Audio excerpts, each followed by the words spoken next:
अगर वैज्ञानिकों की माने तो केदारनाथ का मंदिर 400 साल तक बर्फ में दबा रहा था, लेकिन फिर भी वह सुरक्षित बचा रहा। 13वीं से 17वीं शताब्दी तक यानी 400 साल तक एक छोटा हिमयुग लिटिल आइस एज आया था, जिसमें हिमालय का एक बड़ा क्षेत्र बर्फ के अंदर दब गया था। वैज्ञानिकों के मुताबिक केदारनाथ मंदिर 400 साल तक बर्फ में दबा रहा, फिर भी इस मंदिर को कुछ नहीं हुआ।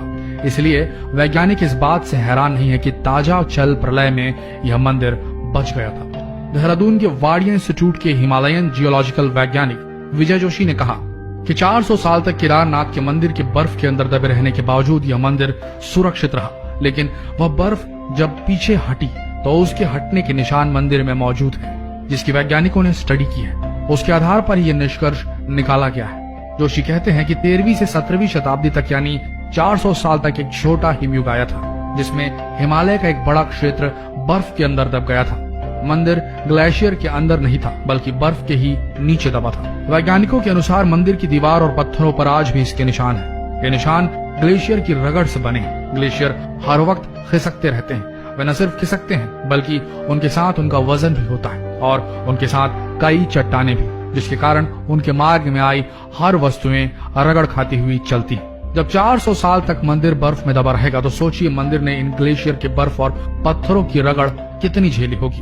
वैज्ञानिकों के मुताबिक मंदिर के अंदर भी इसके निशान दिखाई देते हैं। बाहर की ओर दीवारों के पत्थरों की रगड़ दिखती है, तो अंदर की ओर पत्थर समतल है, जैसे उनकी पॉलिश की गई हो। मंदिर का निर्माण विक्रम संवत 1076 से 1099 तक राज करने वाले मालवा के राजा भोज ने इस मंदिर को बनवाया था, लेकिन कुछ लोगों के अनुसार यह मंदिर 8वीं शताब्दी में आदि शंकराचार्य ने बनाया था। बताया जाता है कि मौजूदा केदारनाथ मंदिर के ठीक पीछे पांडवों ने एक मंदिर बनवाया था, लेकिन वह मंदिर वक्त के थपेड़ों की मार नहीं झेल सका। वैसे गढ़वाल विकास निगम अनुसार मौजूदा मंदिर 8वीं शताब्दी में आदि शंकराचार्य ने बनवाया था, यानी छोटा हिमयुग का दौर जो 13वीं शताब्दी में शुरू हुआ था, उसके पहले ही यह मंदिर बन चुका था। लाइकोनोमेट्री डेटिंग। वाडिया इंस्टीट्यूट के वैज्ञानिकों ने केदारनाथ इलाके की लाइकोनोमेट्री डेटिंग भी की। इस तकनीक से शैवाल और उनके कवक को मिलाकर उनके समय का अनुमान लगाया जाता है। इस तकनीक के अनुसार केदारनाथ के इलाके में ग्लेशियर का निर्माण 14वीं सदी के मध्य में शुरू हुआ और इस घाटी में ग्लेशियर का बनना 1748 ईस्वी तक जारी रहा, यानी तकरीबन 400 साल। जोशी ने कहा कि सबसे बड़ी बात यह है कि लाखों सालों पहले केदारनाथ घाटी बनी है। चोराबरी ग्लेशियर के पीछे हटने से जब ग्लेशियर पीछे हटते हैं तो वे रोड रोलर की तरह अपने नीचे की सारी चट्टानों को पीस देते हैं और साथ में बड़ी बड़ी चट्टानों के टुकड़े छोड़ जाते हैं। जोशी कहते हैं कि ऐसी जगह में मंदिर बनाने वालों की एक कला थी। उन्होंने एक ऐसी जगह और एक ऐसा सेफ मंदिर बनाया कि आज तक उसे कुछ नुकसान नहीं हुआ। लेकिन उस दौर के लोगों ने ऐसी संवेदनशील जगह पर आबादी भी बसने दी तो स्वाभाविक रूप से वहां नुकसान तो होना ही था। मजबूत है केदारनाथ का मंदिर। वैज्ञानिक डॉक्टर आर के डोभाल भी इस बात को दोहराते हैं। डोभाल कहते हैं कि मंदिर बहुत ही मजबूत बनाया गया है। मोटी मोटी चट्टानों से पटी हैं इसकी दीवारें और इसकी जो छत है वो एक ही पत्थर से बनी है। 85 फीट ऊंचा, 187 फीट लंबा और 80 फीट चौड़ा है केदारनाथ मंदिर। इसकी दीवारें 12 फीट मोटी हैं और बेहद मजबूत पत्थरों से बनाई गई है। मंदिर को 6 फीट ऊंचे चबूतरे पर खड़ा किया गया है। यह हैरतअंगेज है कि इतने भारी पत्थरों को इतनी ऊंचाई पर लाकर तराश कर कैसे मंदिर की शक्ल दी गई होगी। जानकारों का मानना है कि पत्थरों को एक दूसरे में जोड़ने के लिए इंटरलॉकिंग तकनीक का इस्तेमाल किया गया होगा।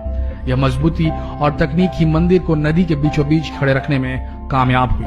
केदारनाथ धाम और मंदिर 3 तरफ पहाड़ों से घिरा है। एक तरफ है करीब 22,000 फुट ऊंचा केदारनाथ, तो दूसरी तरफ है 21,600 फीट ऊंचा खर्च कुंड और तीसरी तरफ है 22,700 फुट ऊंचा भरत कुंड। न सिर्फ 3 पहाड़ बल्कि 5 नदियों का संगम भी है यहाँ। मंदाकिनी, मधुगंगा, शीरगंगा, सरस्वती और स्वर्ण गौरी। इन नदियों में से कुछ को काल्पनिक माना जाता है। इस इलाके में मंदाकिनी ही स्पष्ट तौर पर दिखाई देती है। यहाँ सर्दियों में भारी बर्फ और बारिश में जबरदस्त पानी आता है। भविष्य की आशंका क्या है? दरअसल केदारनाथ का यह इलाका चोराबरी ग्लेशियर का ही हिस्सा है। वैज्ञानिकों का कहना है कि ग्लेशियरों के लगातार पिघलते रहने और चट्टानों के खिसकते रहने से आगे भी इस तरह का जल प्रलय या अन्य प्राकृतिक आपदाएं जारी रहेंगी। पुराणों की भविष्यवाणी अनुसार इस समूचे इलाके के तीर्थ लुप्त हो जाएंगे। माना जाता है कि जिस दिन नर और नारायण पर्वत आपस में मिल जाएंगे, बद्रीनाथ का मार्ग पूरी तरह बंद हो जाएगा। भक्त बद्रीनाथ के दर्शन नहीं कर पाएंगे। उत्तराखंड में आई प्राकृतिक आपदा इस बात की ओर इशारा करती है। पुराणों अनुसार आने वाले कुछ वर्षों में वर्तमान बद्रीनाथ धाम और केदारेश्वर धाम लुप्त हो जाएंगे और वर्षों बाद भविष्य में भविष्य बद्री नामक एक नए तीर्थ का उद्गम होगा। आशा करते हैं ये वीडियो आप सबको ज्ञानप्रद लगा होगा। ऐसे वीडियोस के लिए लाइक करना ना भूलें हमारा पेज। धन्यवाद।